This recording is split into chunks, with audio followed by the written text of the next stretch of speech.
Okay, so lunchtime here in the UK. Obviously, it'll be early morning in the US and Canada. It'll be late evening in Australia and New Zealand, and of course around the world. There's viewers all over the world. Um, I've done a couple of videos so far this morning in regards to leagues expanding and relocating teams, and the two I covered was the NHL and the NRL. Now, the NHL we've just expanded to 32 teams. There are. I've seen some questions in live streams about, well, do Quebec or Houston get a team at some point?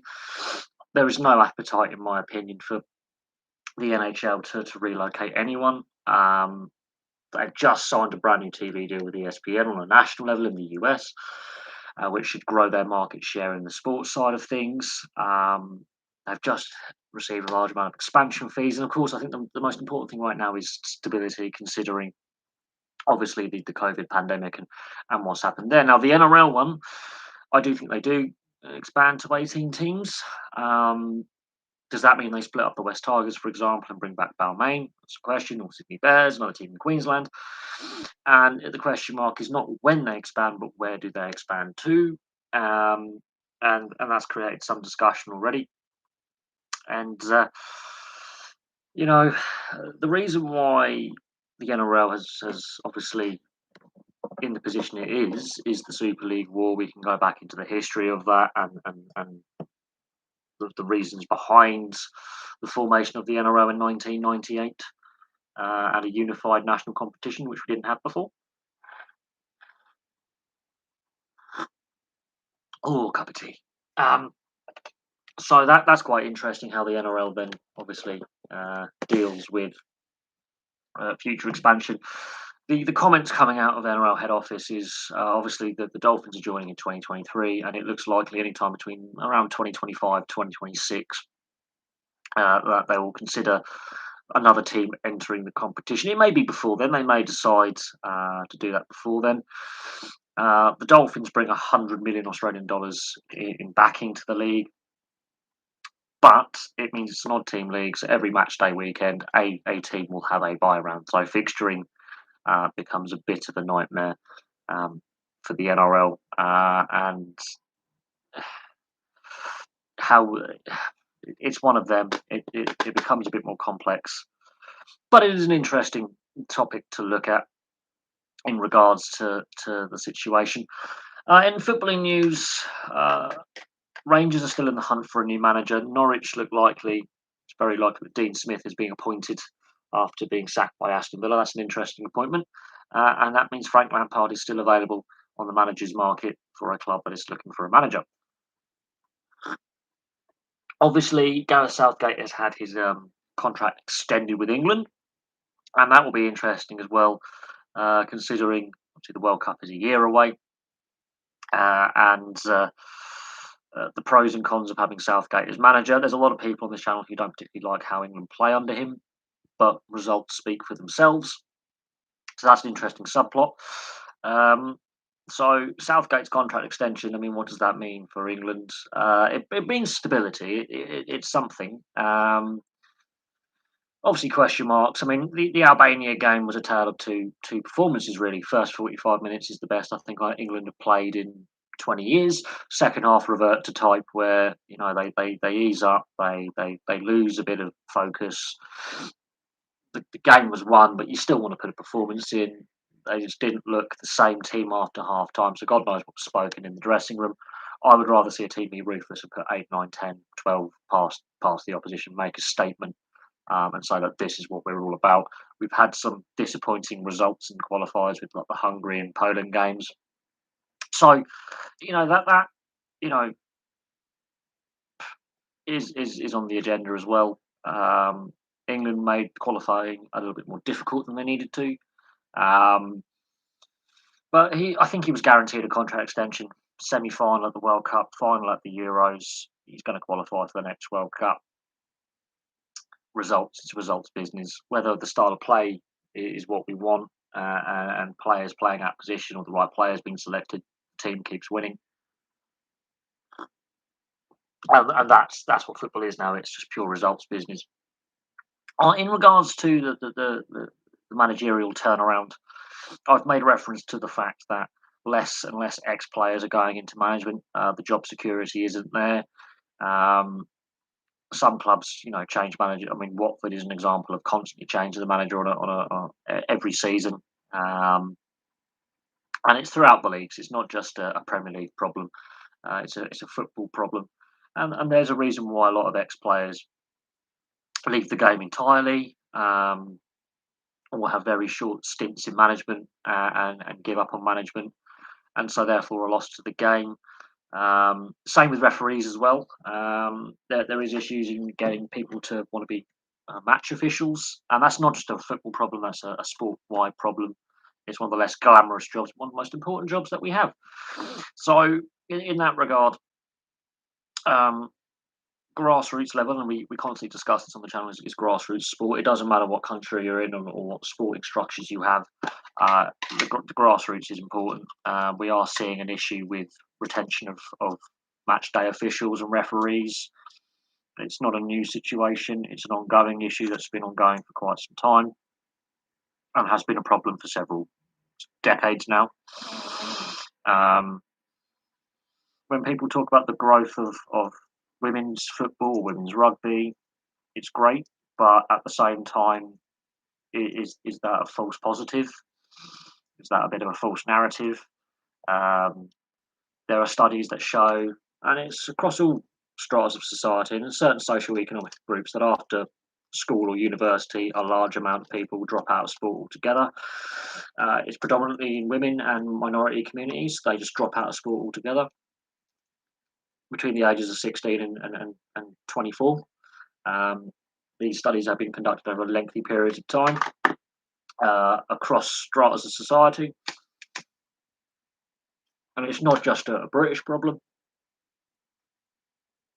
Some countries have less drop off than others, and that is well noted, and hence why they're more successful in sport. Is there is less drop off, but it's still a noted drop off that is more significant in certain countries than others,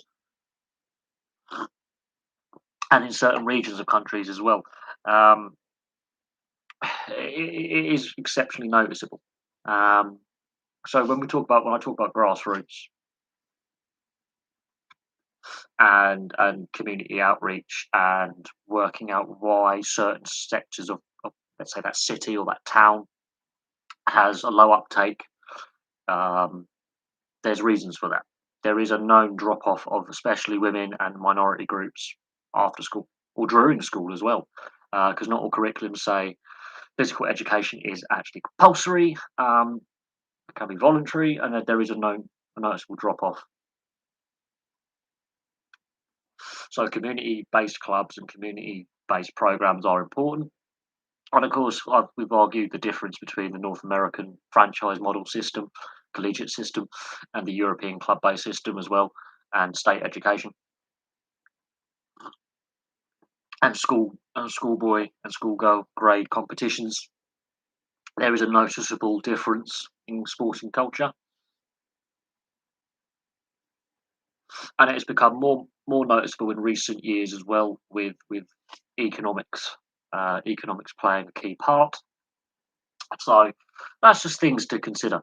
Obviously, yesterday the All Blacks lost to Ireland for the third time in 5 years.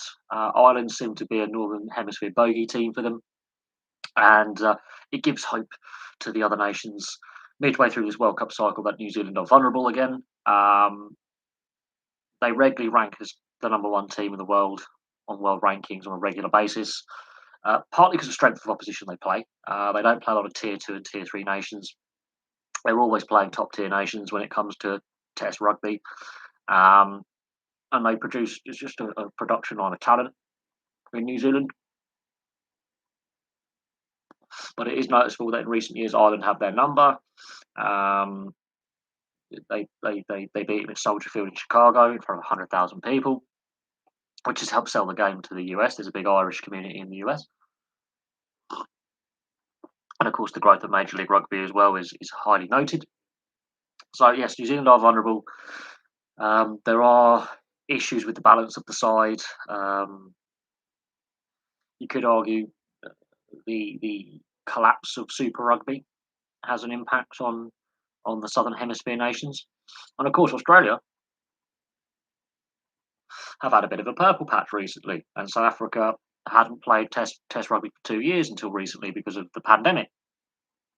So I was going to do a video on the effects of the pandemic on sport as we currently stand. I've done a video last year on it. I think I might do a follow up video on the state of how it's affected tournaments being delayed and cancelled, uh, leagues with returns to play and reduced schedules or reduced capacities, or COVID protocols where they have to be in bubbles and how that's affected things, vaccination policy, and how, looking at the NRL, there's about 11 or 12 players that are refusing to get vaccinated. That could prove headaches if New Zealand is to have the Warriors back in Auckland, for example, and play games in New Zealand again.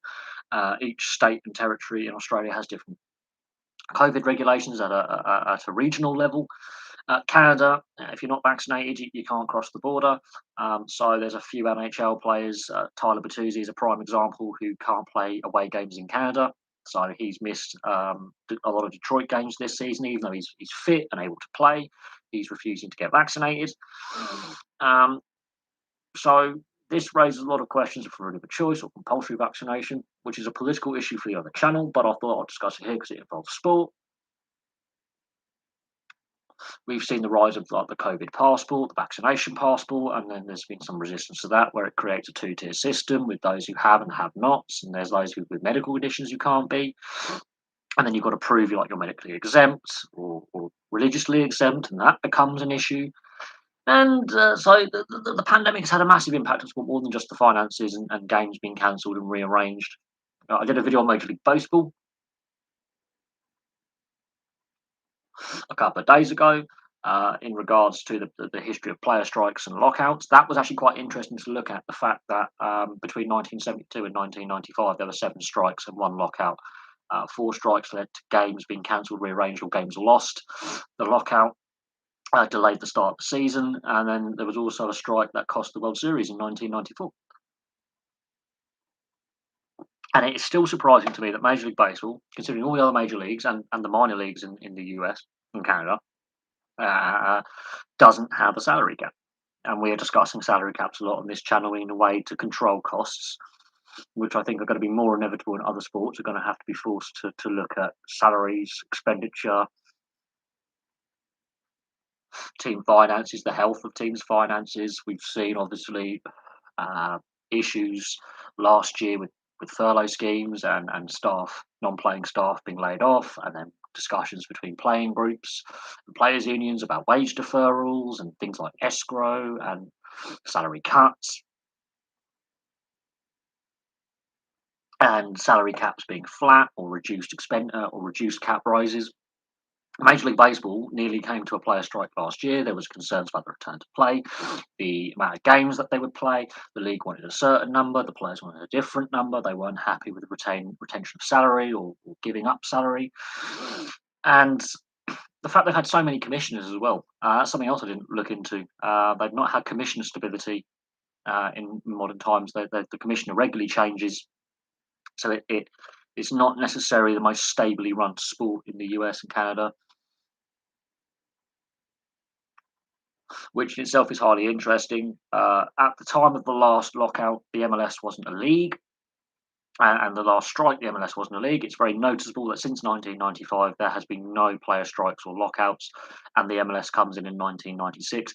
And at the time, Major League Baseball was the only league played in summer in the US and Canada, and now there's multiple leagues being played at the same time, trying to compete for the TV revenue, compete for the sponsorship, compete for talent, compete for fans.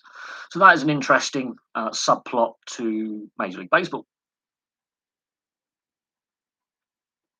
But I do believe at some point there will be a further breakdown in, uh, Major League Baseball, where there is some sort of player strike or lockout at some point.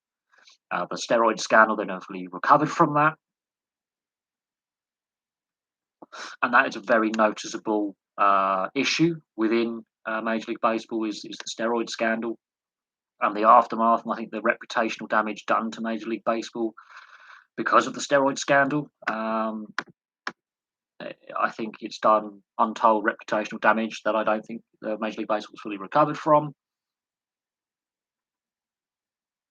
They were late on the scene, taking games over to Europe, where the other major leagues had been well ahead in that field for a very, very long time, and have established themselves with their European fan bases far better, taking pre-season and regular season games over to Europe.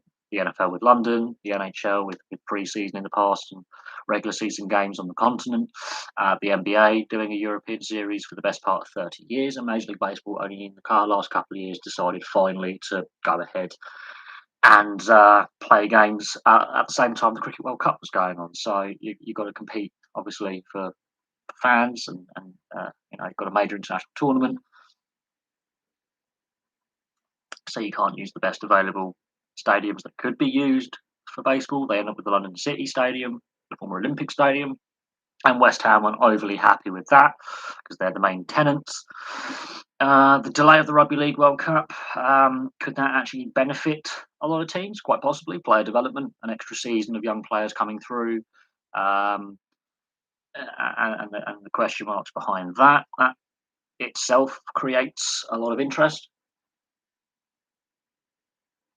Oh dear. There's also talk of possibly scrapping FA Cup replays permanently.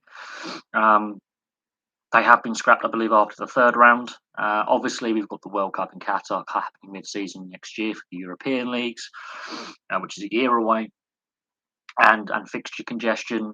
The discussions over the current Champions League and Europa League formats, with the reformatting coming in a couple of seasons' time. The European Super League still obviously not fully dead because Real Madrid and Barcelona are still driving that idea, even though it's dead. It is dead. The other teams realise the public backlash and reaction. UEFA finally put their foot down. So there's a breakdown in the dynamics of the power brokers within the sport. FIFA's plan for a 2-year World Cup. The Nordic FAs of Sweden, Denmark, Norway, Finland, Iceland, and the Faroe Islands are going, we'll leave FIFA. That has a massive impact. I believe UEFA aren't happy with the 2-year proposal.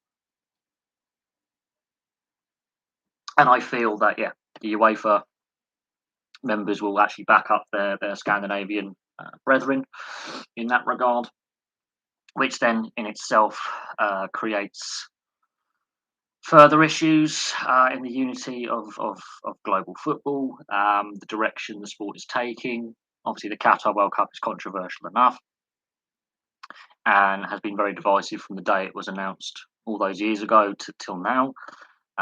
There's already issues that are well known about, like lodgings and availability of hotel space. There's an interesting one. Right, now we've got the call-ups and the lineup for the England side against San Marino. Conor Gallagher, the Palace midfielder, was called up. 5 players miss out. So Conor Gallagher's been called up to the senior England team. Jack Grealish, Sterling, Shaw, Henderson, and Mason Mount will not travel. That is very interesting. Henderson and Grealish return to their clubs, Liverpool and Man City, for assessment on injuries. That is interesting. Sterling has had to pull out because of personal reasons. Mason Mount is recovering from dental surgery, and Luke Shaw suffered a concussion. So there's he also Conor Gallagher played for the under-21s on Thursday. He scored 4 goals in 10 games for Palace. And so that's Sam Greenwood is now promoted to the under-21 squad. So that's an interesting bit of squad news. Bottas has won the sprint race in Sao Paulo. Martinez beat Galahad to take the IBF featherweight title. Australia and New Zealand are going to play the World Cup T20 final. That's going to be a ding-dong. I think New Zealand are favourites for that. Obviously, Ireland beating the All Blacks. Wales battered Belarus. There's the fallout from Scotland against South Africa. What else? Obviously, Valentina Rossi is finally retired after 432 GP starts, 115 race wins. So he basically won 1 in 4 races he entered, which is insane. 9 world titles. Obviously, it's his last race. His last race is today in Valencia. 26 years at the top. That is insane. That's mental. He's won everything in every format: 125s, 250s, 500s, and obviously MotoGP, which is the big bikes. And he first won 20 years ago at the age of 22, so he's been winning for 20 years. Uh,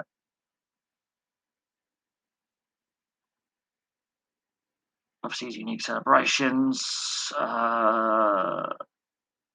It's,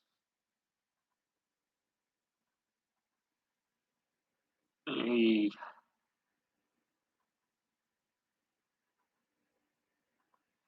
it's obviously a shame. There's also been linking with him, to four-wheeled motorsport at times. He has done test drives with Ferrari.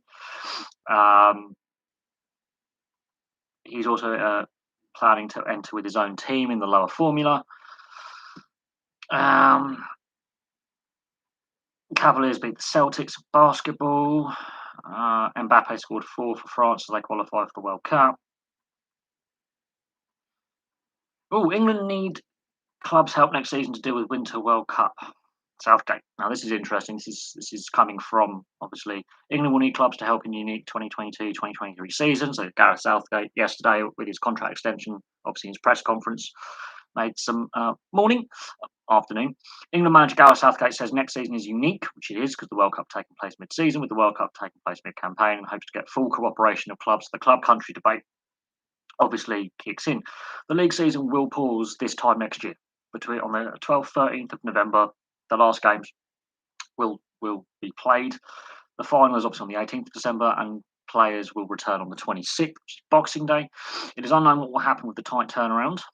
The World Cup is usually held at the end of the season in the summer, but due to extreme heat and cattle at the time, has been put back to the winter. This is where the criticisms of the tournament came from. 8 days between the last Premier League game and the start of the tournament, that is ridiculous. There's not enough time to prep your squad. Next season will begin a week earlier as well, so it will start on the 6th of August and it will finish a week later on the 28th of May. When you pick up any injuries before summer tournaments, you can sometimes have a few weeks. That won't be possible for any of the countries that qualify, so everybody is going to have to select their squad in a very short period of time, which is true. It's going to be key to get those decisions right. I think without doubt that medically we have to hope to get help of clubs, and this is the club-country debate, because you can't get with the full picture until the players are with them. Because the turnaround is so tight, we're going to need a bit more insight. Oh, I've got messages coming through. Messages.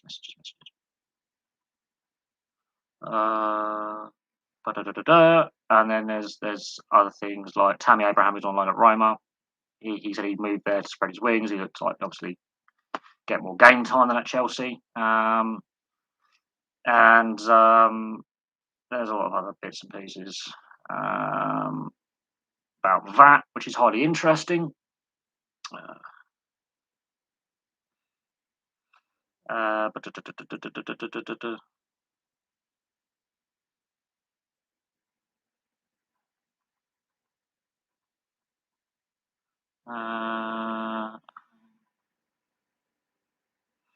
Bang.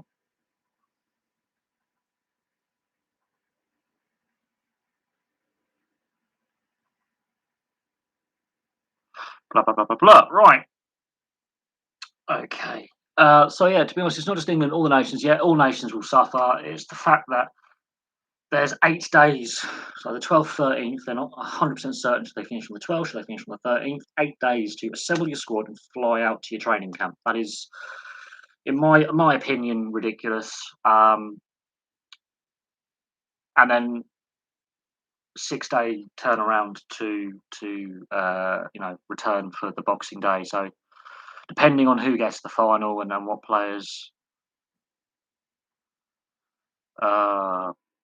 Crikey.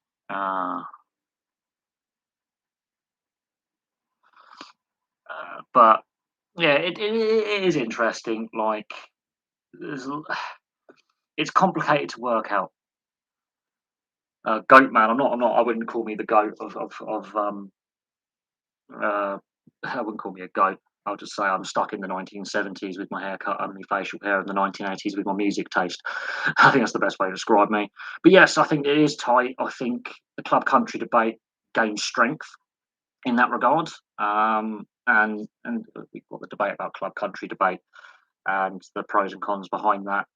We've seen it in rugby union as well. We've had discussions about selection policy last night. Obviously, we've had discussions about rugby league as well, with the NRL basically backing the Australian and New Zealanders for pulling out of this year's World Cup, which should be taking place right now, and it isn't, and that's been delayed a year.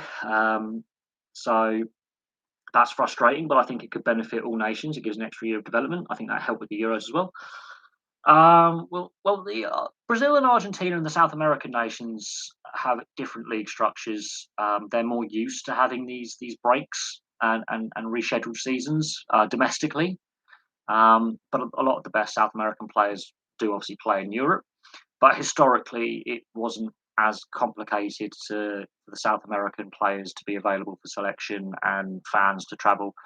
If you look at the history of the Argentinian league, it was split into two halves: the Metropolitano and what's the other one called? They used to split it into two separate kind of leagues in a year. But it will be interesting on the logistics side of things. Obviously, when Qatar was announced, there was a few scratching their heads, but as time has gone on, we've worked out the complexity of the situation. Uh,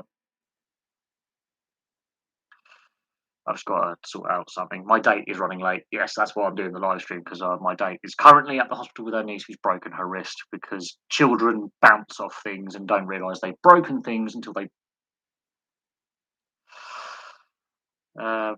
bounced off things. Children bounce very well. I don't bounce as well, hence why I've got a fracture in my foot and I'm still going to work with a broken foot. It's hilarious. Um,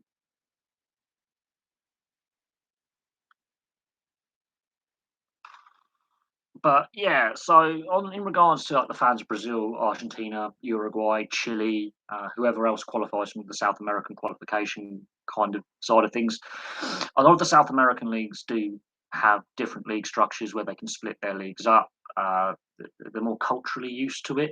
Um, it'll be more interesting. I mean, the MLS won't be overly affected because their season's a summer league. So the American fans, whether the US qualifies or not, they have an avid interest.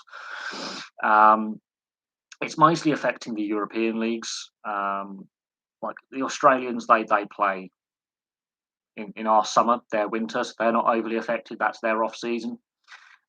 So it mostly impacts the European leagues.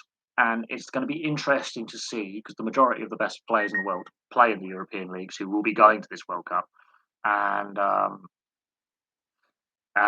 so it's more the frustration for the fans. And I think the player welfare is going to be crucial. I've discussed player welfare on this channel before to death. It's more than just CTE concussion in the contact sports, it's player welfare in general.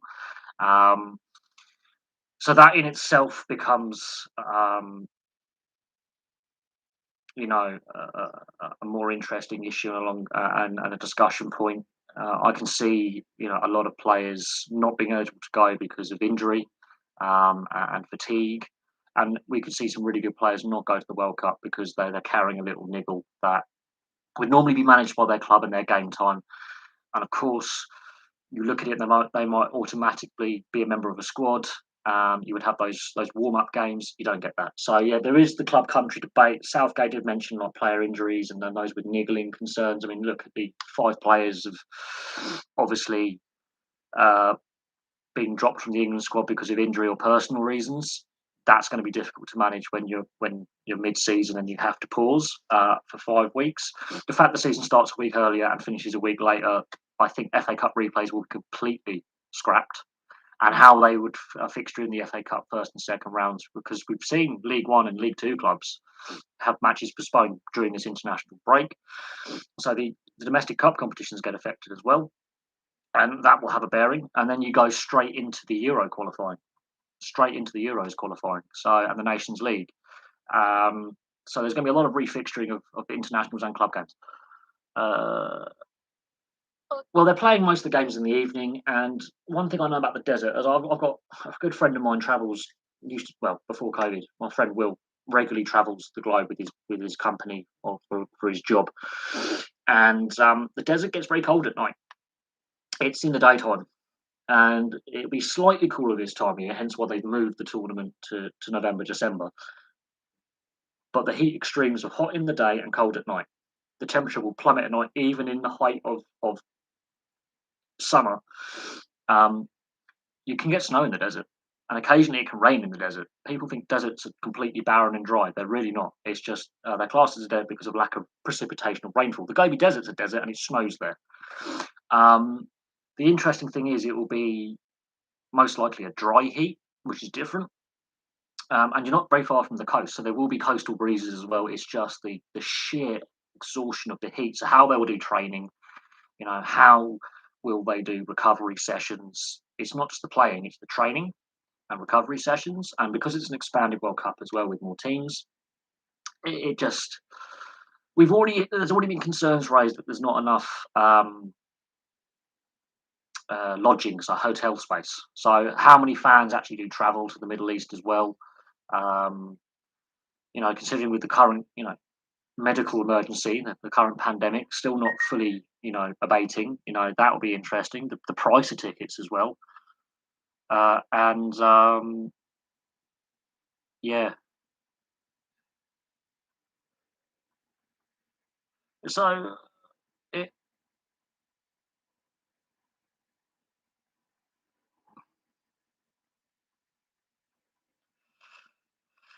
it's all very, very interesting that the whole dynamics of it. Obviously, the next World Cup after this one is a three-way tournament between Mexico, the US, and Canada, and they've already got the infrastructure already in place. They don't need to build a shed load of stadiums. They've already got the hotel space. They've already got the sporting infrastructure in place, which is one of the reasons why Morocco didn't get that World Cup.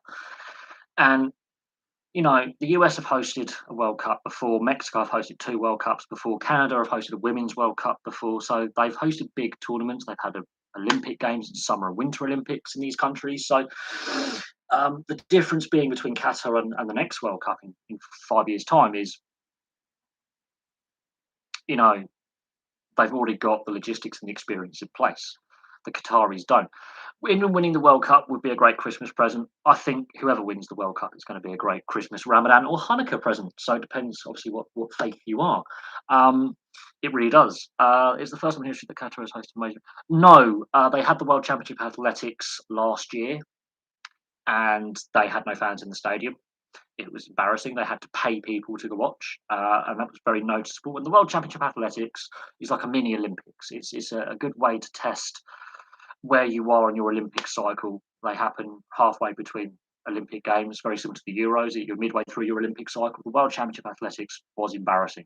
So I do have concerns about crowd numbers and attendance when you're broadcasting globally. Now, don't get me wrong, the Saudis have a very competitive league, and the Qataris and Dubai, they have competitive domestic leagues for their standard of football, and fans do watch, and the Arab world does like football. The concern I have is overseas fans and you know what the crowd numbers are going to be like. Uh, so the Commonwealth was also like a mini Olympic Games, but you have more events in the Commonwealth Games, whereas the World Championship Athletics for the track and field athletes is midway through their Olympic cycle, much like the Commonwealth is as well. So it's sort of midway through your Olympic cycle where you get an idea of where you are in your development and the national team development as well for their Olympic programs.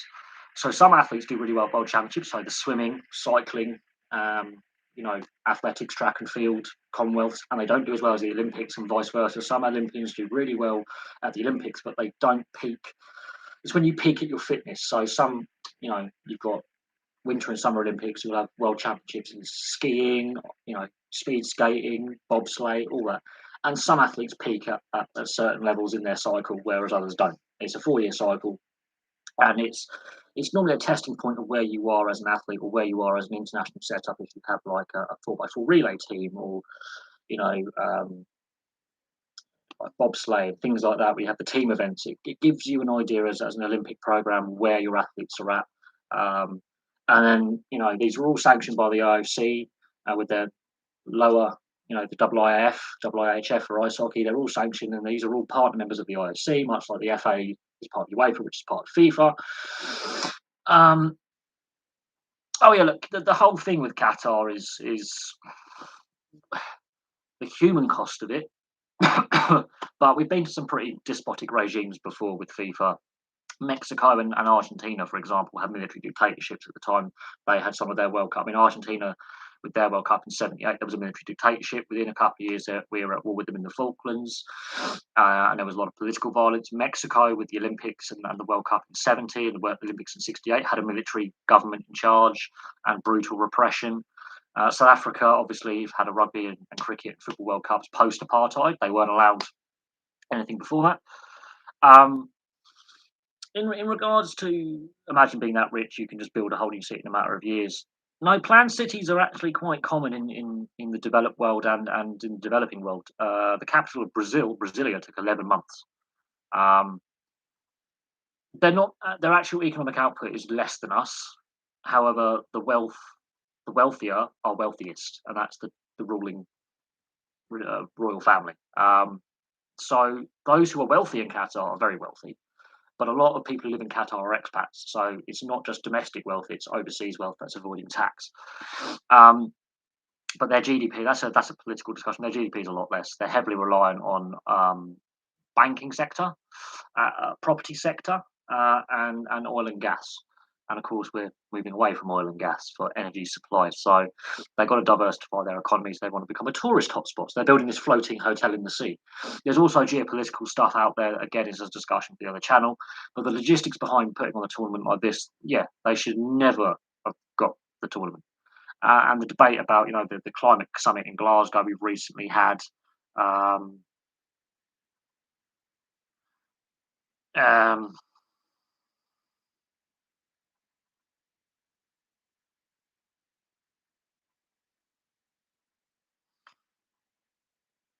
it, it it raises a lot of questions about how they got the World Cup. We know how they got the World Cup, corruption and all that, but the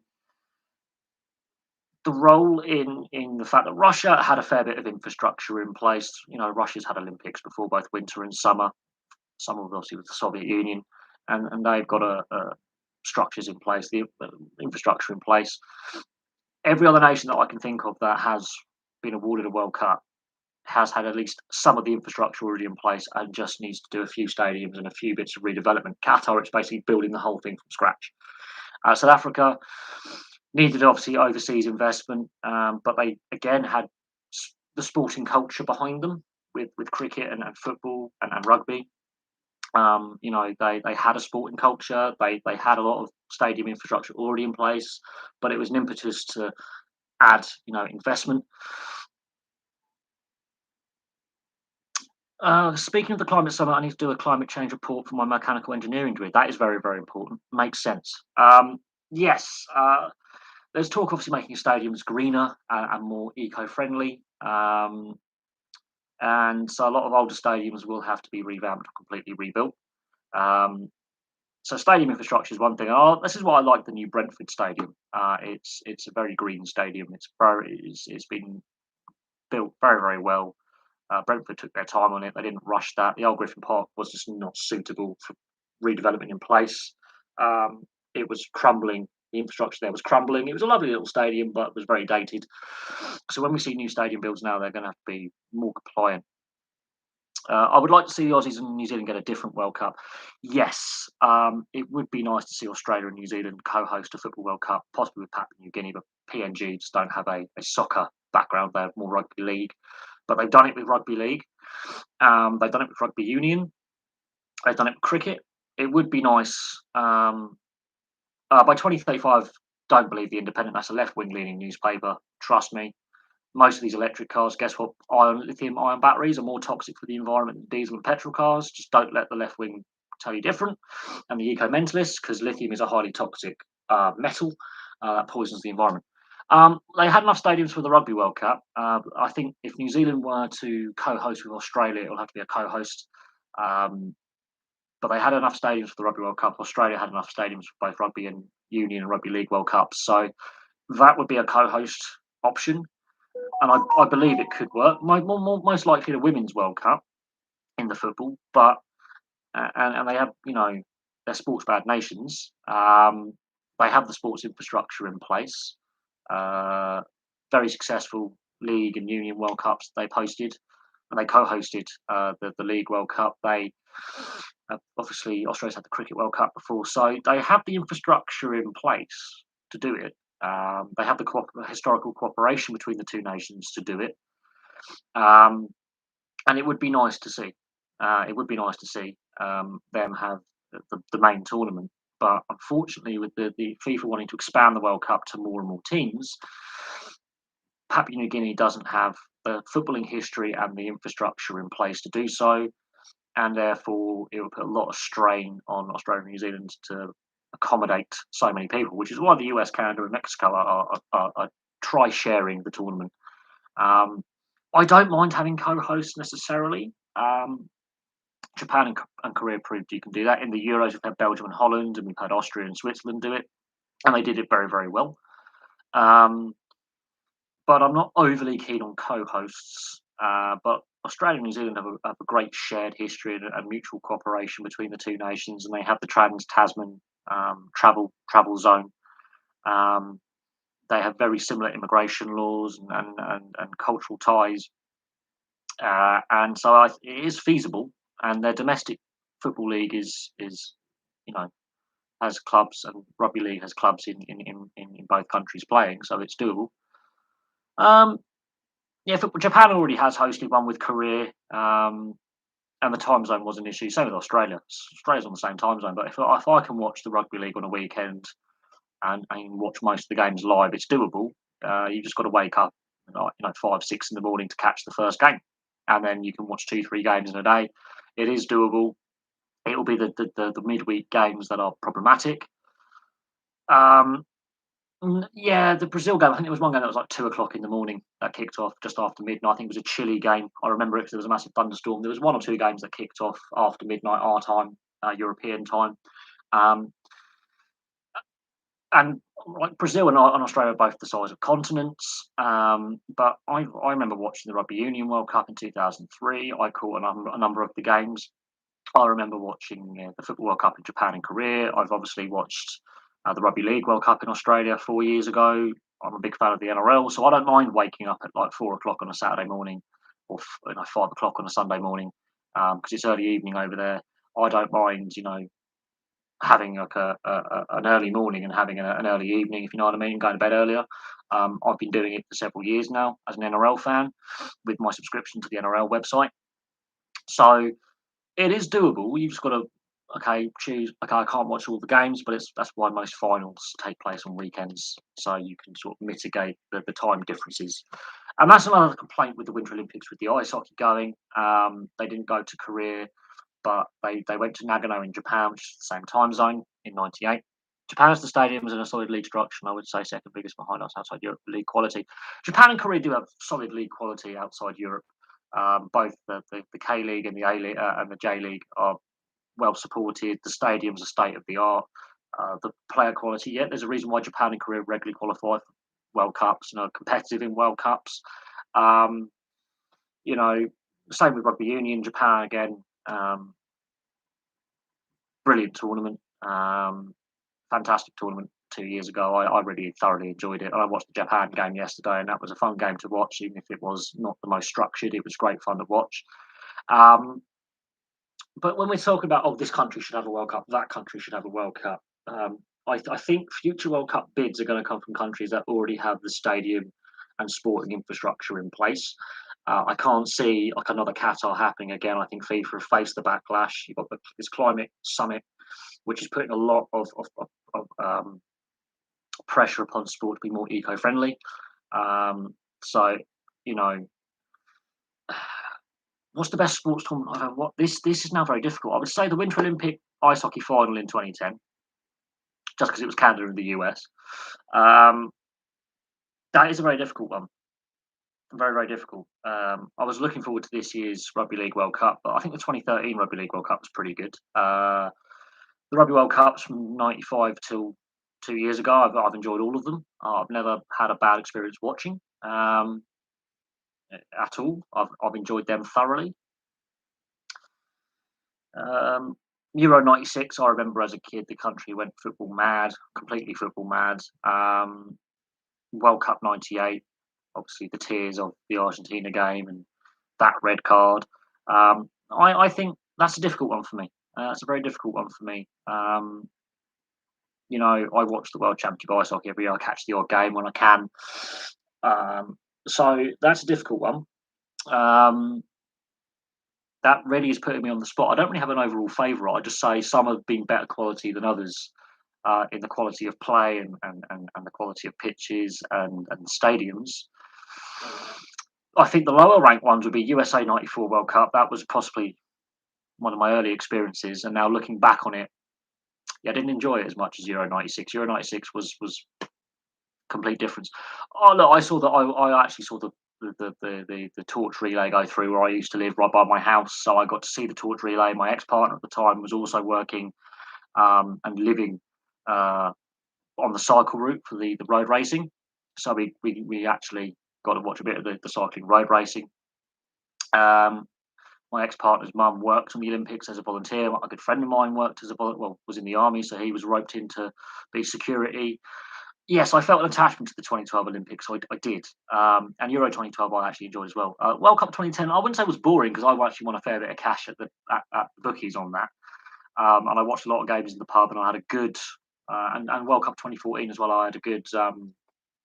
It was interesting watching those games and feeling involved and part of it. As you know, I had friends from all over the world, so it was fun. Seeing all the shirts, all the flags, all the colour. It wasn't the best tournament. It wasn't as bad as World Cup '94. I will state that. I think World Cup '94 in the modern era is possibly the worst World Cup for the quality of play.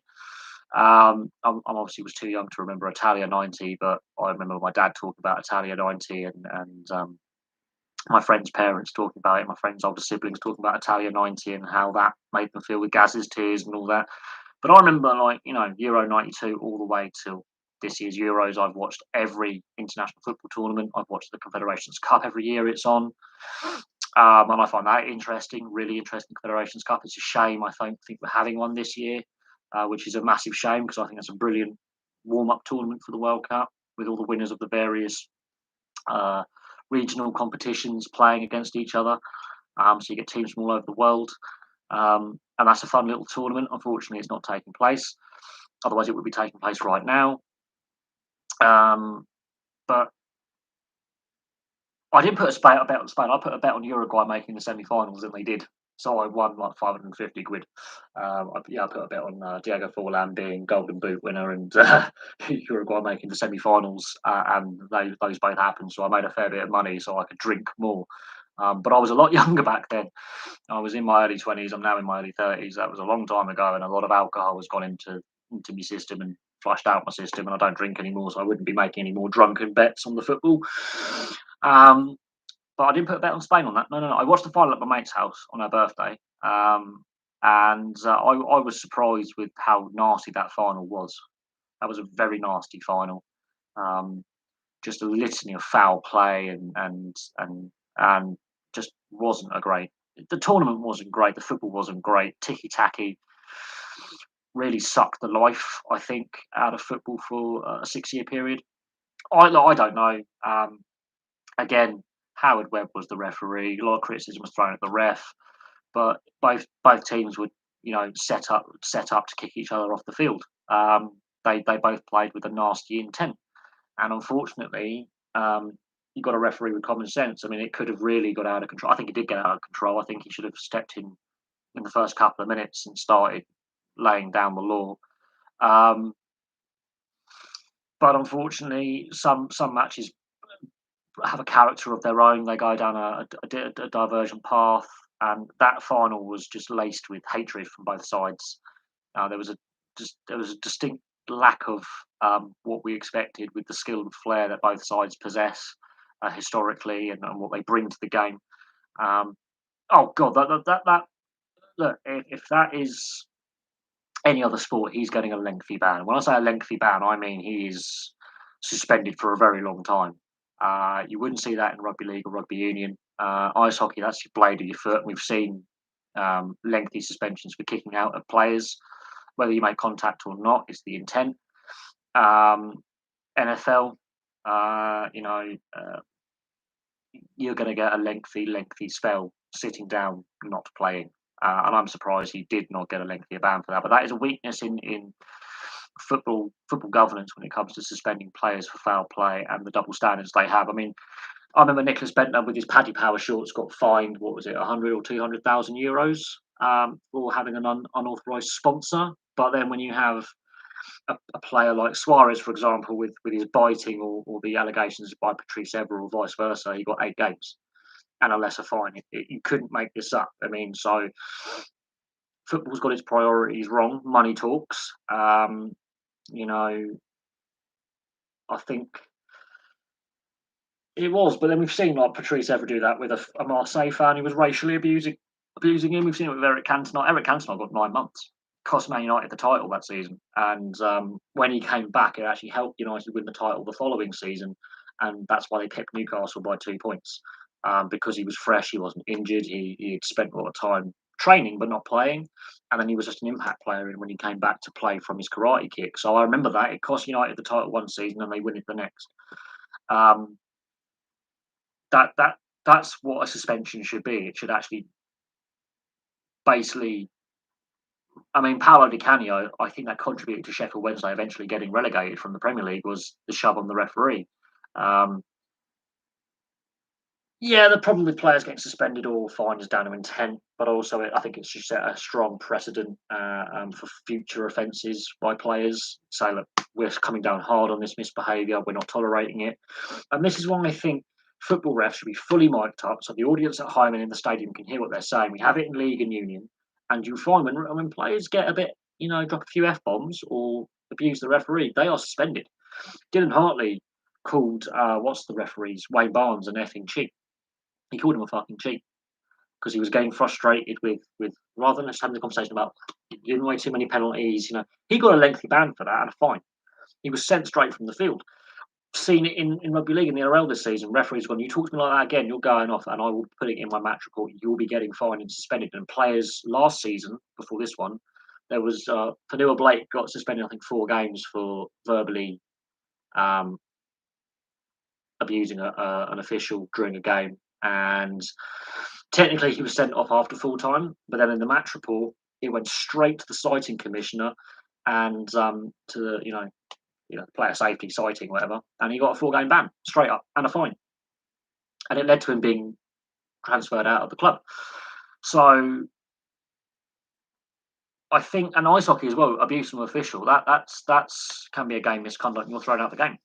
Football, dissent towards officials and abuse of officials is in the rule book to, um, you know, how do I put it? It is in the rule book to punish players, and they just don't do it enough.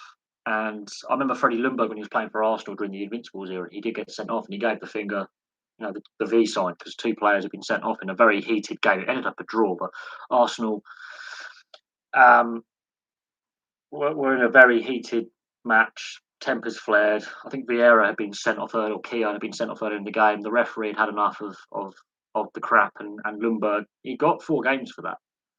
He didn't get 4 games for the red card because it was 2 yellows. He got 4 games for giving the V sign to the referee.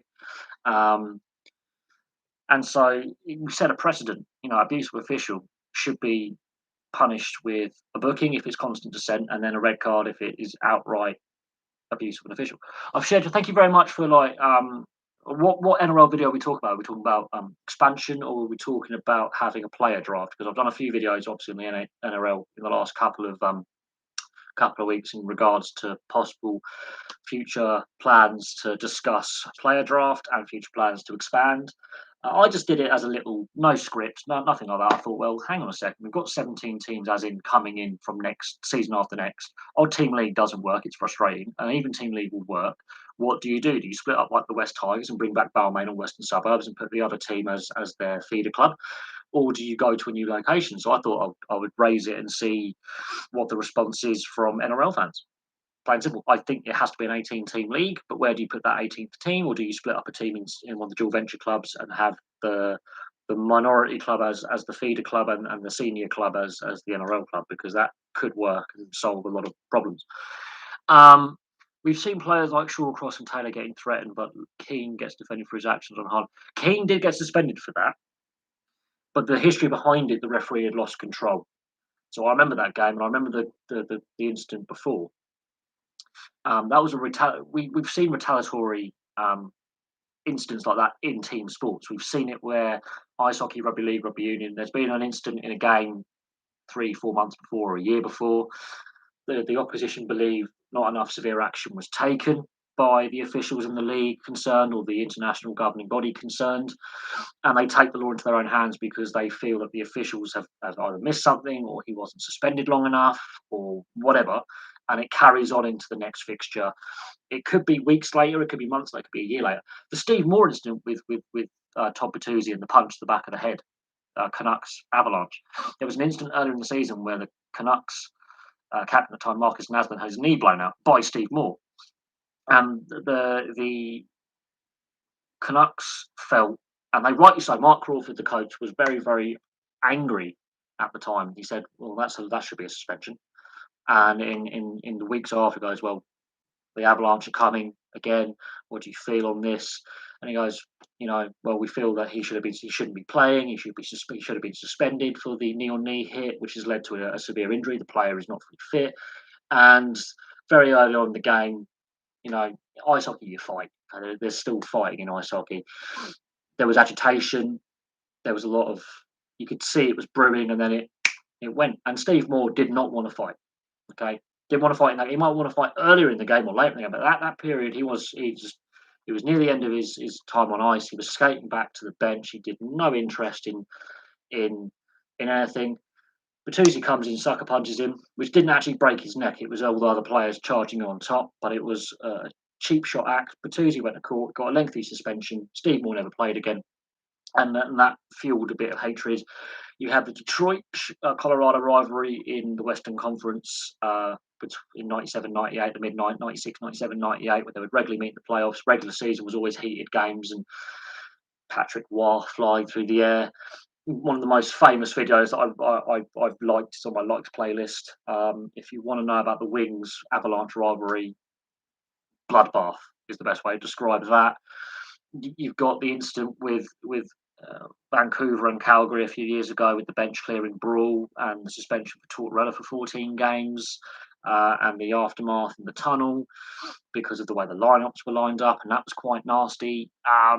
You've had incidents in rugby league as well, and rugby union, where there's always a bit of needle with certain teams, be it international or at club level, where again a player may have committed an act of foul play at some point. The opposition believe the suspension should have been longer or he should have been suspended, and they then retaliate on field, or an instance missed, like the Latrell Mitchell incident, actually in play where he takes out Joseph Marner and breaks his face, and that leads to nastiness later on in the game, and could lead to a bubble over next season. We'll see. So there's a fair few things, but the Harlem one, again, it was known that there was a rivalry between the two club captains. There was a lot of needle there. The incident itself, it was cowardly by Keane. Haaland, guilty for his offence earlier, admittedly. It was a previous offence, and so Haaland again. But there are still people defending Roy Keane years later. And I'm just like, why are you defending someone who ended someone else's career because he had intent? And his suspension was too short. But that's the power of Man United at the time, with the power they have within the Premier League and them as a product. And that instant actually sells. People go, "Oh, eyes are on the instant." Sports love these rivalries because they can sell it to domestic and overseas broadcasters and overseas audience. But I have to admit, what that was one of the most cowardly incidents. And there's a blot on Roy. I mean, Roy Keane was a tough player. But you've also got Vinnie Jones, got the quickest red card in the old Division One's history at like 6 seconds. Was later surpassed by Gillespie for Sheffield United when he lasted 3 seconds from being on the pitch to being sent off. Adrian Morley's got the quickest send off in rugby league history at like 2 seconds. If kick off decapitates the guy off the field. But the you've got to referee with common sense. Like, you can either let the game flow too much or not enough. But the Keane, the Keane, he admitted to doing it. He admitted that he had intent to injure, and yet people still defending. What I say is that Keane admits doing it. He did, yeah, he admitted iron intent. I think it is a blot on his career, but he had a fair few suspensions. I mean, there was another incident in the Champions League game where the keeper's coming out. He could easily hurdle the keeper and he deliberately stamps on him. So he had that in his game. Um, but I would still have Keane in my midfield than in the opposition's midfield. Um,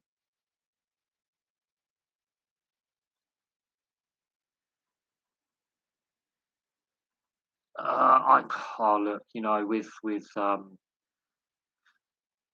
I remember the one where Pedro Mendes was taken out with the nasty elbow when he was playing for Portsmouth. I think he was playing for Portsmouth at the time, and he was left with a fractured skull and he was left on the floor.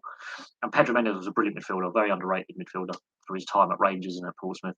Pedro Mendes is going, it's a nothing ball, and the guy just takes him completely out, and you see him, he's out cold. That was a nasty one. Duncan Ferguson, he went to prison for his one under Scottish law because he broke a guy's eye socket in a league match. But in regards to Sepp Blatter, whatever. Sepp Blatter he's a crook. He's probably done more damage and harm to the game than good. Do I think there is such thing as the most valuable position in football currently? Um, well, the goalkeeper is your last line of defence. So when the goalkeeper lets in a bad goal, takes the crap. Um, but I would say whoever's wearing the captain's armband also is under a lot of scrutiny. I don't think it's the most valuable position, really. You'll have your job to do. I think the goalkeeper is probably the most valuable position because he's your last line of defence and keeps the ball out of the net. Centre forwards will always command, or creative players will always command a premium, and goalkeepers will command a premium as well um, because they're so key. But if teams just grind out 1-0 wins, then your defence, you put more value on your defence and solidity. If you're winning 4-3, you're going to put it on the creative players or the striker. If you're winning like 2-3-0, then your goalkeeper and your defence. It's all about how you build your team and your philosophy and your structures. No, I don't think Newcastle will become the PSG of England. I mean, look, Man City took about 4 or 5 years to start winning trophies after all the money, you know, um, came into the club. Money doesn't buy you success. The reason with PSG being so successful is the French league has become so uncompetitive. PSG or in any other league, you can have a team of superstars and win sod all. I mean, Messi hasn't scored a league goal yet, so great. They're paying him stupid money and he can't do anything. Oh wait, he's old.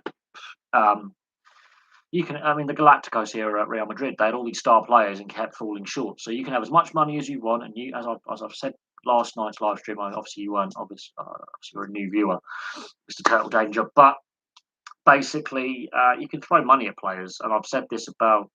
I'm a massive ice hockey fan. If you follow the channel, I've looked at some of my older videos. The Toronto Maple Leafs and New York Rangers. I mean, the Rangers have won one Stanley Cup since the war, and the Maple Leafs haven't won since 1967. The salary cap has only been in since 2006, 2005, 2006. They were throwing massive amounts of money at players, and out of that, since expansion, so 67, only one Stanley Cup victory between those two original six franchises. One, and they're a license to print money. They are a license to print money, the Maple Leafs and the Rangers. One Stanley Cup between them since 1967, and Toronto have never been back to the Stanley Cup finals. It is Remembrance Day, but 11 o'clock has been and gone. Obviously, the 11th was the other day. Sport and Remembrance Day is very interesting. It doesn't matter if you were the Allied side or Central Powers Axis side in both World Wars. The amount of sportsmen on both sides of the conflict who signed up and fought. Football players, rugby league, rugby union, swimmers, cyclists, boxers, all sorts of professional and amateur athletes signed up for or were conscripted by their various armed forces and fought and died. That's something that doesn't get spoken about enough, I don't think. It doesn't matter if you were on one side or the other in the conflicts. The amount of servicemen and some servicewomen who were actually Olympians, or football players, or rugby league players, or swimmers, or some of the French were Tour de France cyclists or boxers, and they willingly either volunteered or were conscripted, and quite literally played the ultimate Yeah, it's still Remembrance Day. It doesn't mean you have to make it political and then go bang on about it. I'm the son of an ex-serviceman. My uncle right now would be doing his Remembrance Day um, events up in where he lives in Essex as an ex-serviceman. My best mate's in the army. I think about them. Doesn't mean I have to stop all day and not get on with what I've got to do. I'm yeah, 11 o'clock. I stop, go quiet, and then continue on with what I'm doing. Um, and the fact you're on here whinging about it says you're not taking it as seriously as you claim you are. So there you go. Just saying. Yeah, I'm just saying. Yeah, you reminded everyone. Thank you very much. Carry on with your day, please. I try and keep the political stuff and the history stuff on the other channel. You decided to bring it on here. That's your choice. I don't have to talk about it. Um, do I think Poch is underperforming at PSG?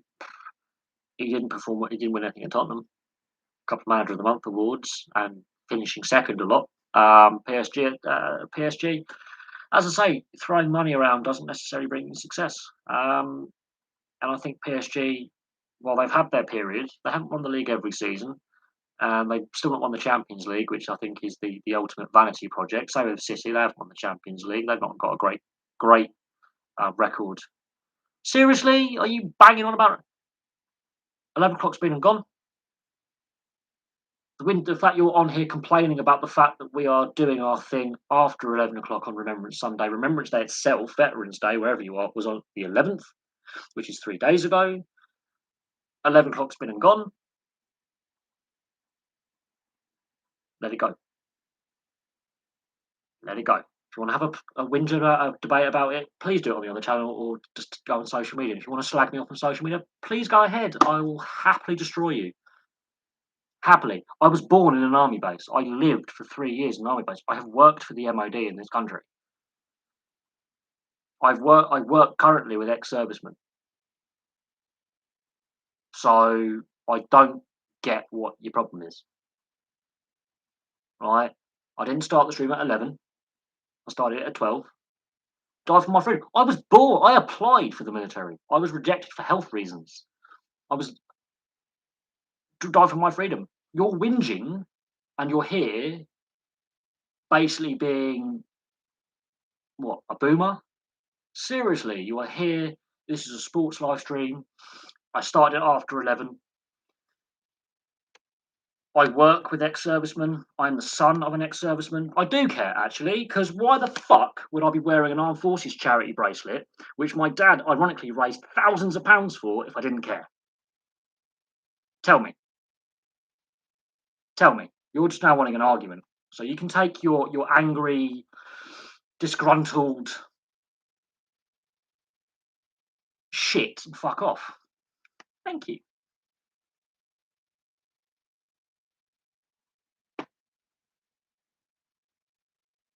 I have worked on army bases. I was born on an army base. I have got friends and family who have served and are currently serving. So if you think I don't care, you don't know me. You want to get political about this or shitty about it, take it on the other channel, leave some shitty comment, and you're blocked. Take it to social media. Yeah, but you're bringing in a political and a social thing that has got nothing to do with what we're discussing about, and then you're saying I don't care and I have no respect. Yet you're coming on here going, I must remind everyone, it's after 11 o'clock. Life goes on. Life goes on. The stream started at 12. If you've got a problem with that on a Sunday when it's my time,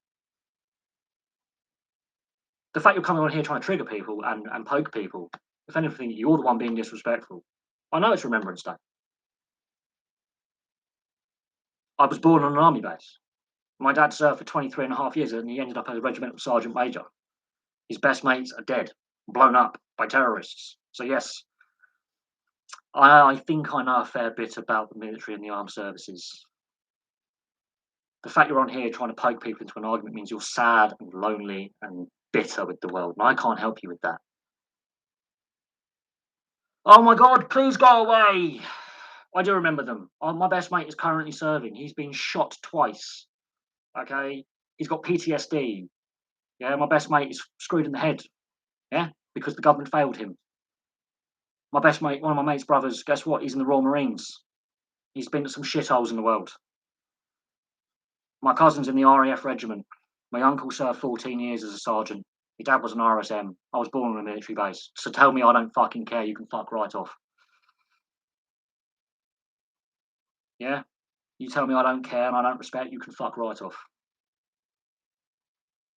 Seriously. I've worked for the MOD. Well, as a civilian contractor. And you tell me I don't care, you can fuck off. Be gone. I do remember them.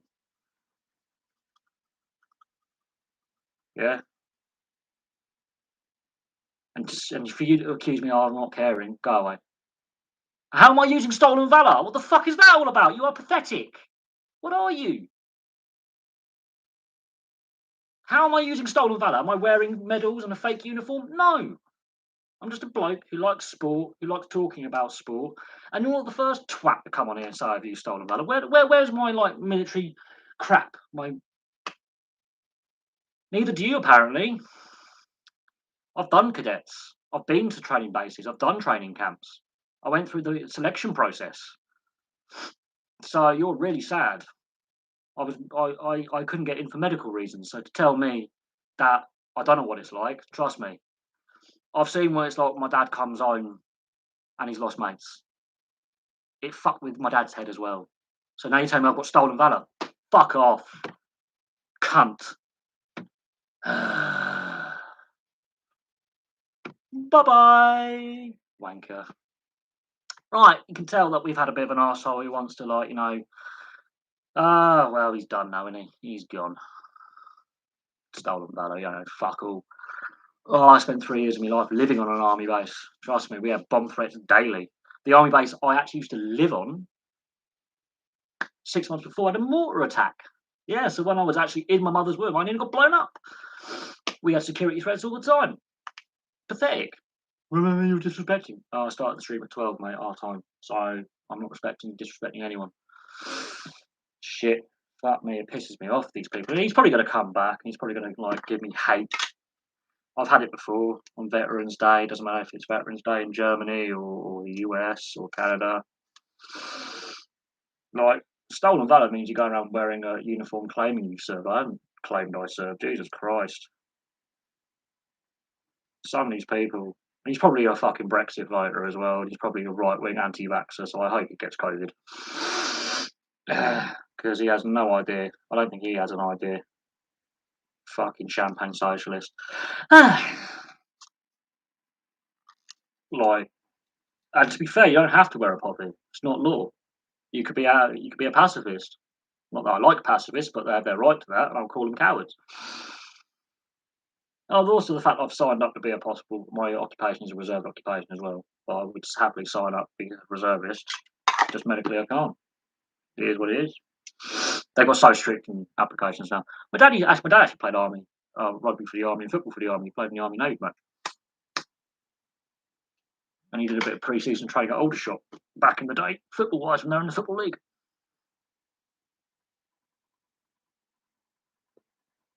But yeah, what were we talking about? Am I a gamer? I haven't gamed since last August. My Xbox isn't plugged in. I used to be.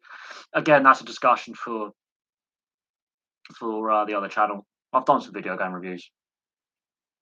Yeah, they want to feel a sense of entitlement and attention. Accuse me of not respecting the dead. Jesus Christ. My best mate right now is currently training the next batch of recruits and breaking them because he's now a training sergeant. He's also got a nice bullet hole in his leg and a mentally scarred mind, and he needs therapy once a week. And he's pumped full of antidepressants so he doesn't freak out and kill people.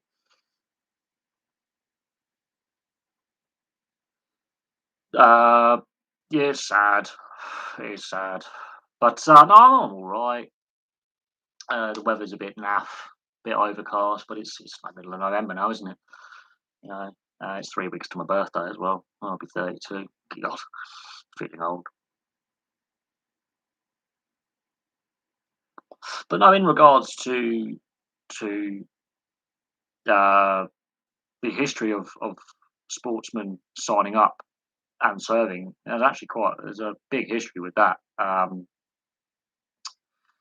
Very big history, and you see um, cenotaphs and remembrance plaques of ex players or club officials who signed up for volunteering in the First World War or served in the Second World War. They were on both sides. Very interesting. Very, very interesting. A lot of German players actually signed, the football players in the First World War, were conscripted and served.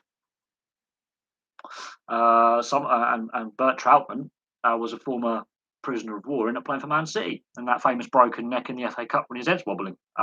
He was a German and he was captured, and ended up playing for Man City famously. And he obviously had that World Cup, the FA Cup final, where he broke his neck in the first half and played on with a broken neck, and he died. Only afterwards did they do X-ray. Goes, mate, you don't want to move your head. Famous story, that one. And then he settled in the UK and then was a club legend. Club legend. But I know it's interesting because the the importance of, you know, um, the links behind working class communities and sports, like rugby league and football, especially in this country, and boxing and cycling in France. A lot of Tour de France riders signed up and fought in the First World War, and were conscripted.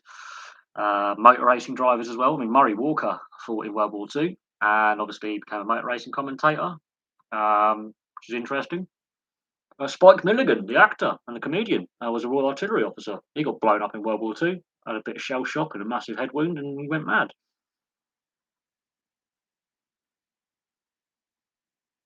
Uh, the Before games, players should be showing clips of an FA Cup game to stop them diving. What Bert Trapp with his broken neck? It's folklore. It's folklore. You know,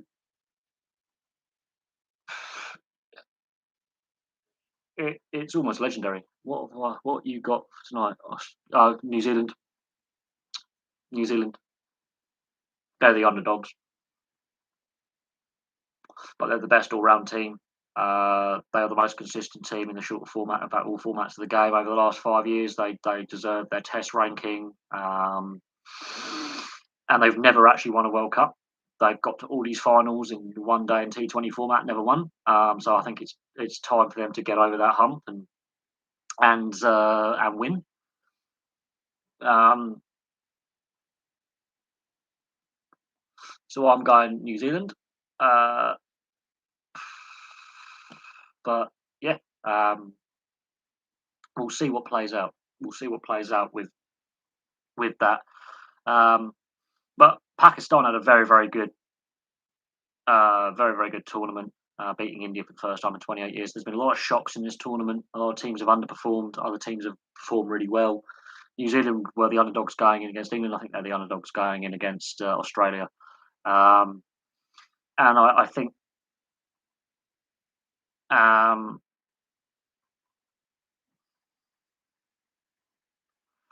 hang on a sec.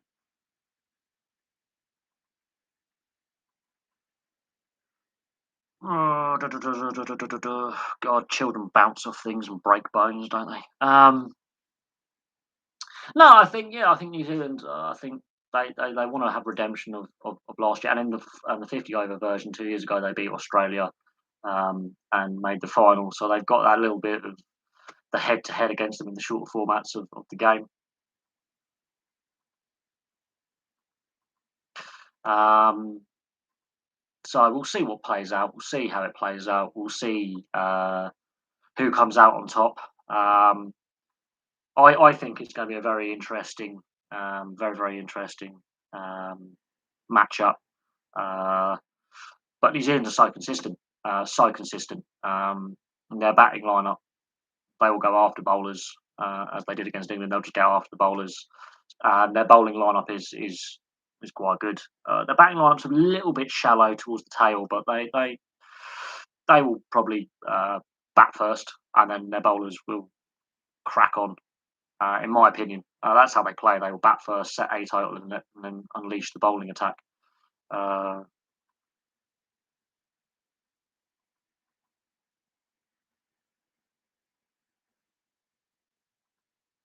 but it is what it is. Um, it, who would have bet on an Australia New Zealand final? People would have thought on India would have made the final. With their that they've really taken to T20. They're the ones who've made T20 the most explosive format of the game with the IPL and the amount of players in India that play T20. Yes, I've already mentioned that Grealish and Henderson have got injury concerns. Luke Shaw's got a concussion, obviously still from that Man United game, so he's still being assessed. Sterling is left for personal reasons. There's a personal issue with Sterling, so he's withdrawn from the squad. So Gallagher's been called up, and then there's been some shifts in the under 21 squad as well, uh, which is interesting. But it's San Marino, so I expected squad changes and rotation. But the fact that Grealish is carrying a little knock and Henderson's carrying a little knock is a bit concerning, considering that Henderson played the full 90 minutes. Grealish only had a little cameo towards the end of the second half and didn't look quite on the pace for me. So whether he was carrying a little injury into the squad might be something. He didn't look quite his best. Henderson, he looked tired by the end of the second half, but he took his goal well. He created a goal as well. Um, Driving engine room of the team. So it'll be interesting to see, who starts instead of Henderson and who replaces Grealish in his role. I think Smith Rowe will probably start. Tammy Abraham will probably get some more game time up front.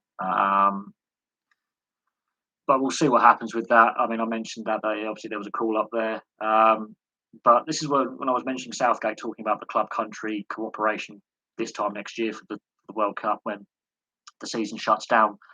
Injuries, things like this, you're going to have to announce your squad much later, have much less preparation time before you play your first competitive match at the tournament. In years past, you have about 2-3 weeks of friendlies to warm up and cut your squad. I think they'll probably go with extended squads as well. I think next year the FIFA might allow nations to carry extended squads. So it will be interesting and how that shutdown affects the game. This is why, like Rugby Union, Rugby League World Cups take place when they do. Rugby Union, they just delay the start of the season. They're used to it every 4 years, and Rugby League always takes place at the end of both Super League and NRL seasons because they've now scheduled those seasons to take place between February and October. Yes, I'm surprised as well. There's also the extended squad as well. But obviously, it's the club country debate. We've seen this debate before where some club managers are a little bit unsure about releasing players to international duty. They over exaggerate of his players injured when actually he's got a small little strain. Yeah, replacing Jordan Henderson, but he's gone back to Liverpool. I think it's only a minor muscular strain. Bear in mind, he did have groin surgery in February. He didn't play a lot last season. He came back into the Euros and wasn't fully fit to start the Euros. So he's not actually had a lot of football this calendar year. He was out since February, came back for the Euros. He's only had a limited time with Liverpool. So I'm hoping it's not a recurrence of his groin problem. If that's the case, then that's Liverpool in trouble and England in trouble because he's missed a lot of game time. He did have groin surgery. Grealish, he's had a few little niggles, hasn't he? Luke Shaw, that was just a nasty concussion in the Manchester derby. So the fact he even went with the squad just being around camp is a bit interesting when clearly he wasn't going to play. I think he should have stayed with the medical team at Man United. And this is the squad, the country club debate turns up quite a bit.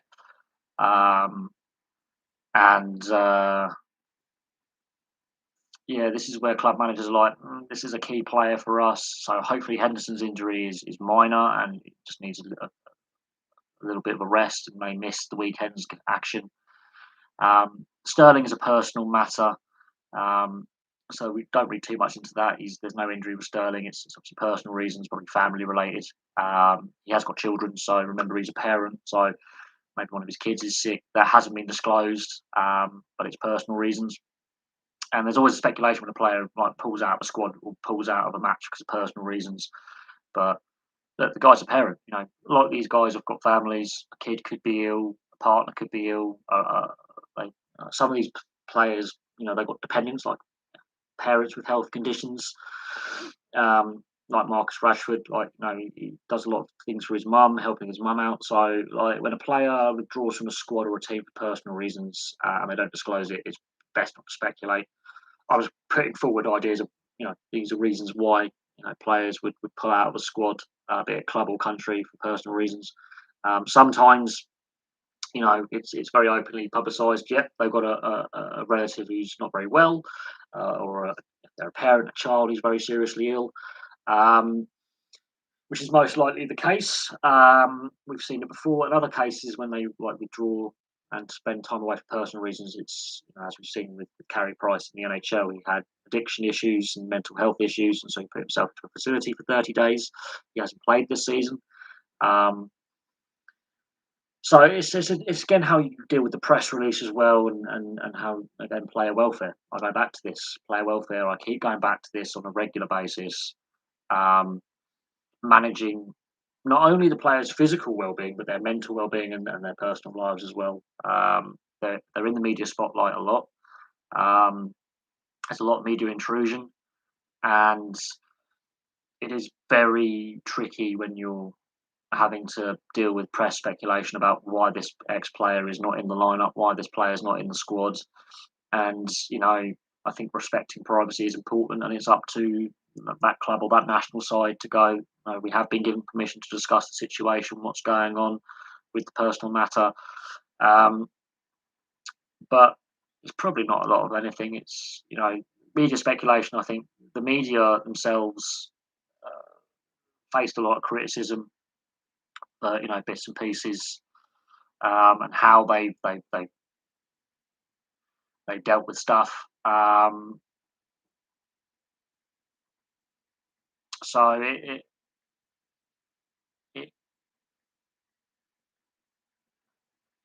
it's one of them where you got to tread a bit carefully. But I've discussed player welfare and the media, how they deal with certain things, and the media has to take some responsibility for their actions. And social media as well. I was going to do a video on social media and sport and the relationship, how an uneasy relationship that sport and social media has had, especially in the last 5-6 years. It's getting quite toxic on there. I wouldn't say something's, but if you come out very quickly and say, look, this is the personal matter, this is what we're saying on it, bosh. It's all about what the personal matter is. I mean, in the Montreal Canadiens case with Carey Price, he's come out very public and said, look, yeah, I've had some help. I've had some addiction issues. I think it's with alcohol, prescription medication. So it's not as if he's abusing illegal substances. He goes, I've had some mental health and addiction issues. I have spent some time away from he even spent time away from his family. The media have been actually quite respectful on that regard. Mike Ribeiro left the game to deal with his alcohol problems, and he wasn't necessarily the most liked player within the game, but it was well known that he had issues with alcohol. And again, that was very public. He stated, this is what I'm entering a rehabilitation for, and the media just left him alone. But if it's a player constantly having personal issues or off-field distractions, then it becomes a bit more of, okay, what's his employer, the club, doing about it? Are they supporting or are they not supporting? Are they part of the problem? Is there a culture issue? And that's when you have to ask the right questions in the right way. And when I'm looking at player welfare, I can see why a lot of athletes and celebrities, but the celebrities, they're a bunch of hypocrites. But athletes, you can't get away with stuff now because social media, and then it becomes a bigger nightmare when as we've seen with the Melbourne Storm players in the off season with their antics when they misbehave. And quite rightly, the media will go, well, you're in a privileged position and you're role models. And there's been a lot of negative headlines, and social media, you can't get away with stuff. And like you could in the 80s and the 90s, you just can't get away with stuff anymore in the modern era. And we are living in what I call the Instagram generation of players, where they're more interested in their social media accounts than actually playing half of them. Paul Pogba, for example. I can understand why some athletes it's like some athletes, past and present, have gone. "Oh, well, apparently the media saying I've done this. I've been with the wife all weekend. I'm off injured, but they're saying I've done this and done that, and they're making up salacious rumours." And when I was actually studying media studies, the media have admitted 70. When you study media studies, you're taught 70 to 75% in all the publications and all the websites is speculation or made up or is false. 75% of what they write is either an opinion piece, which is fine, that's different. When you're dealing with facts and figures, 75% of what the mainstream media puts out there is crap. The industry's admitted it. They've admitted it. On the NHL, just pick a team that you like the look of or you feel a connection with. You know, what was the first game you watched, for example? How did you feel about that? Have you watched all 32 teams yet? The first game I ever watched of football is the reason why I support Blackburn. It's got nothing to do with the fact, I've got family in the Northwest anyway, but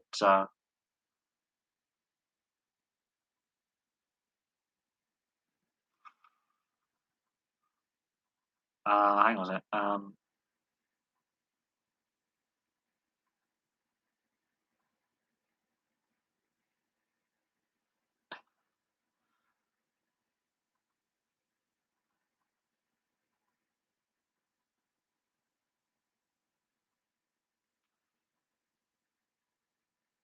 Hang on 1 second. Gosh. Well, if you already support one team from that city, you're more likely to support another and just be like, yeah, I support all Chicago teams. But yeah, the Blackhawks, I think, have really got a damaged reputation. And a lot of their hardcore fans who've been supporting the team for 30, 40, 50, 60, 70 years, even the old timers are like, I may not watch a game again. Um, and so that whole scandal has done real bad damage to that organisation and that the image and the brand that is the Chicago Blackhawks. I'm a Jets fan because one of the first games I watched, Timo Solani was in his record-breaking season. I like the Coyotes because they're the original Jets, basically just transplanted in Arizona, and a few of my close friends are Arizona fans. So the teams I support is and partly because the Kachina. I loved the Kachina as a kid. I love the original Jets logo, and I like the underdog. Basically, that's what I like. I like the underdog. I have some Vegas stuff as well. I like what they did in their first couple of seasons. They shook the established order. Um, I've got a friend who's a San Jose Sharks fan. I've got a friend who's a Rangers fan. So we have a bit of banter between us on our WhatsApp group. We regularly share like clips and stories and hockey stuff. I mean, we go to games. We go to a lot of British games. My mate Dave plays rec league hockey. My mate Sam, um, goes to a lot of games, and I got him into going to games again. He hadn't been for many years, and I got him into going back to games again. So now when he goes to Wales to visit family, he goes to elite league games, and on his nights off, he goes to see up to Slough to see games played. So I got him back into watching games again. He'd fallen out of love with the sport and the direction the sport was taking. My mate Rob is an Ottawa Senators fan for his sins. And we went a couple of games together and all that. So it's not NHL games, British league games, but you just got to feel like a connection with the team, or even if you just like the jerseys. I mean, I like the Kraken's colours. I actually do. I like the Seattle colours. I'm actually sold on the Seattle Kraken as they're going to be successful down the line. They're just having your standard expansion team start. Vegas obviously went against the rules of expansion teams by winning all the time, but the Seattle Kraken is based on an expansion team. They're going to be competitive. They're going to try their best, but uh, they're not expected to do much. Whereas the Vegas Golden Knights change how we see expansion teams and what we expect of expansion teams. But I just like the sport. I mean, there's certain teams I like less than others, and there's certain teams that I want to see do well. And then there's certain teams that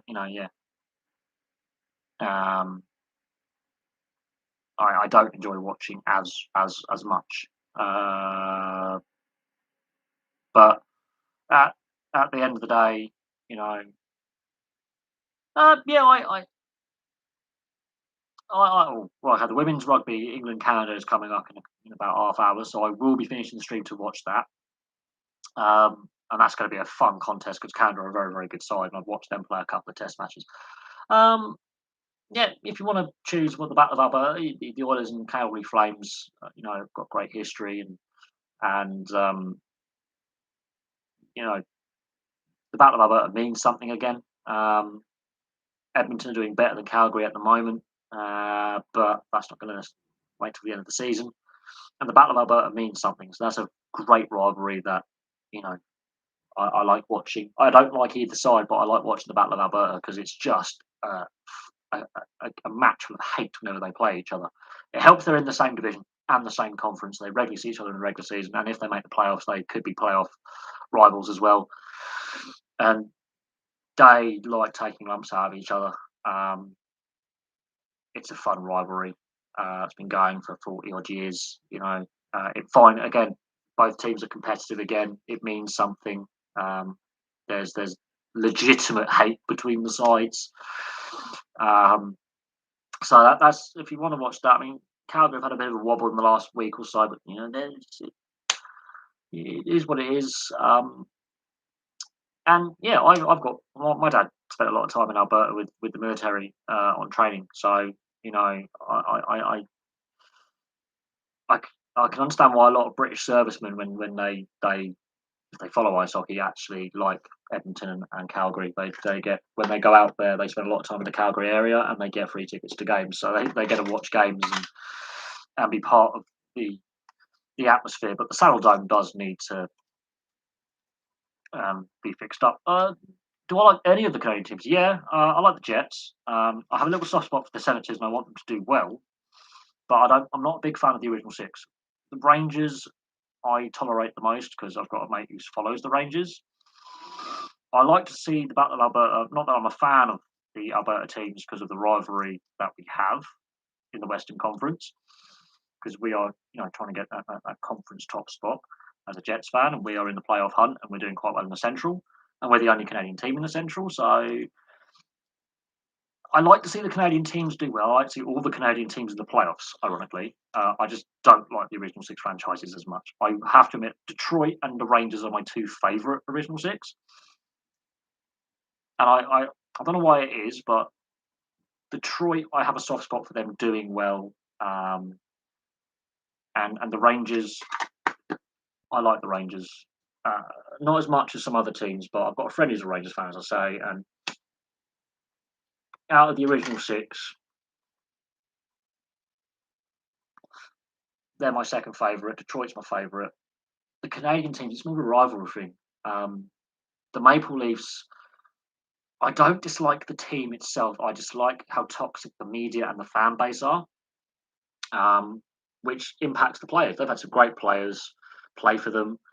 There's some players who play for them that I really enjoy watching. There's some players playing for the Canadians who used to be Jets players like Sherratt and Armia. And I want to see them do well. And Sherratt's having a very good season on the goal scoring front, not on the plus minus,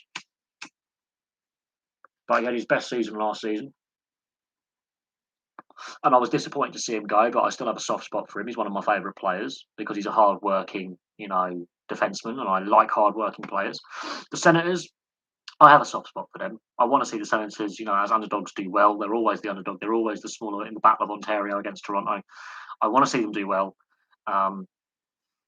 It's ownership with Ottawa that I think frustrates me. Montreal, I just dislike Montreal. Again, it's not the team, it's not the players on the ice, it's the ownership, it's the fan base. A minority of the fan base, and the same in Toronto, are exceptionally toxic. They regularly give the players crap and put an extra pressure on the players, and the media out there is just brutal. You can't have a bad game. You cannot have a bad game out there because the media crucifies you. You're not given time to make mistakes and learn from them. It's win at all costs.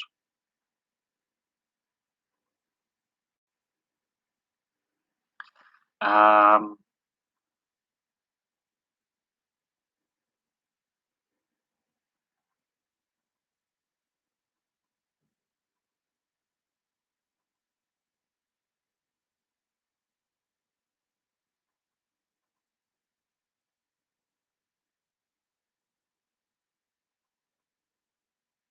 I've got to send this text message. But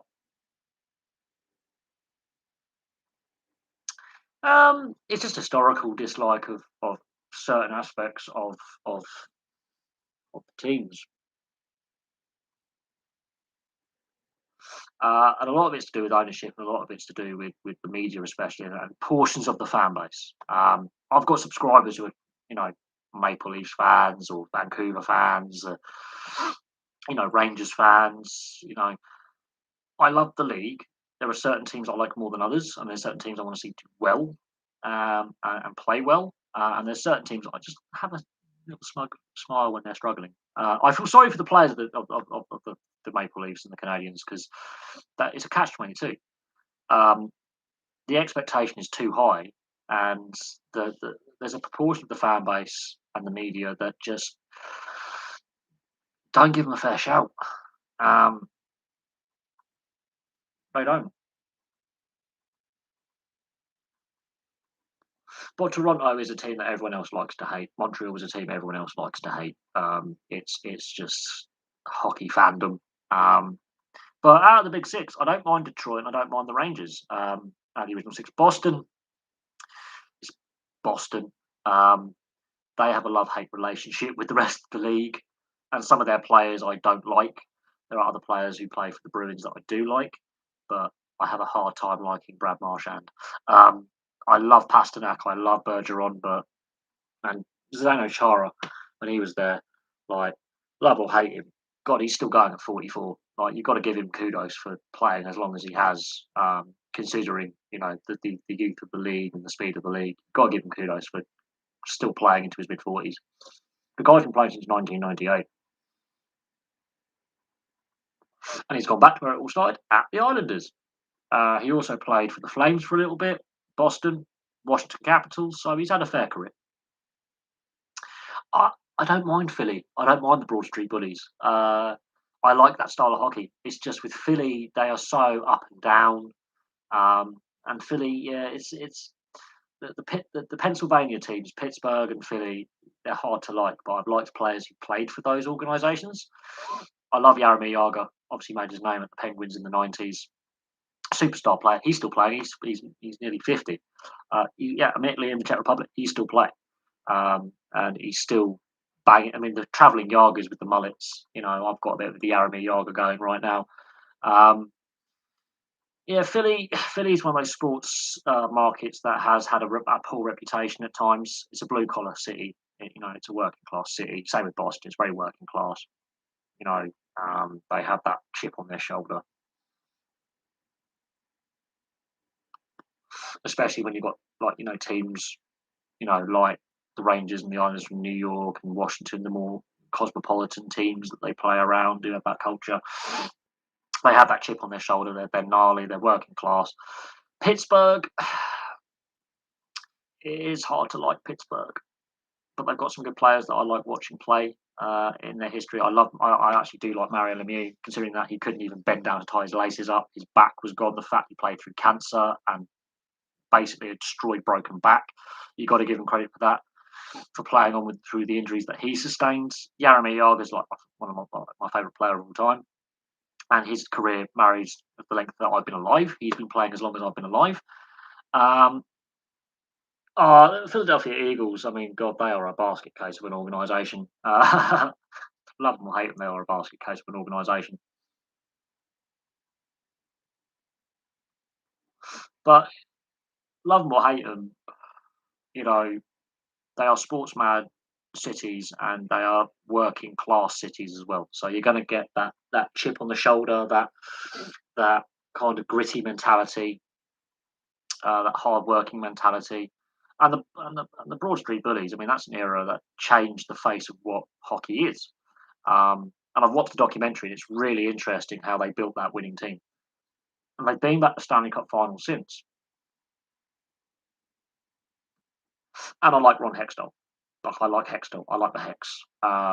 He was a no-nonsense goalie. Billy Smith with the Islanders as well. They were the two most physically intimidating goaltenders we've seen. They would fight anyone. Mike Smith's very similar in that vein. The late Ray Emery, he would just fight anyone. He was a bit of a loose cannon. God rest his soul. Um, Obviously, he died young in a boating accident. But you know, there are certain teams that on the East. I'm not a fan of a lot of Eastern Conference teams, but there are certain teams on the Eastern Conference I actually like watching. Los Angeles is a massive market.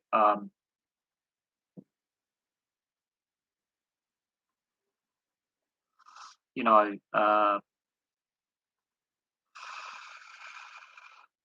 massive market. Uh,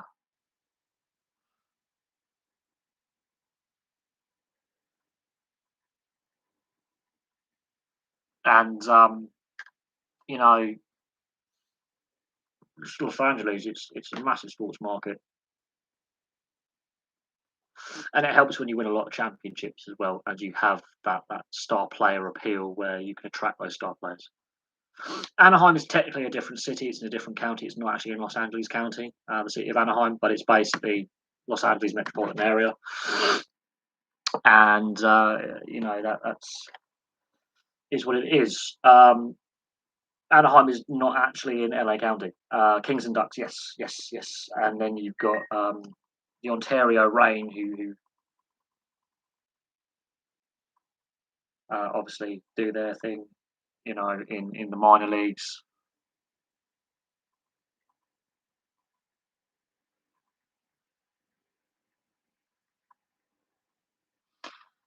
Um, and yeah, so you've got that.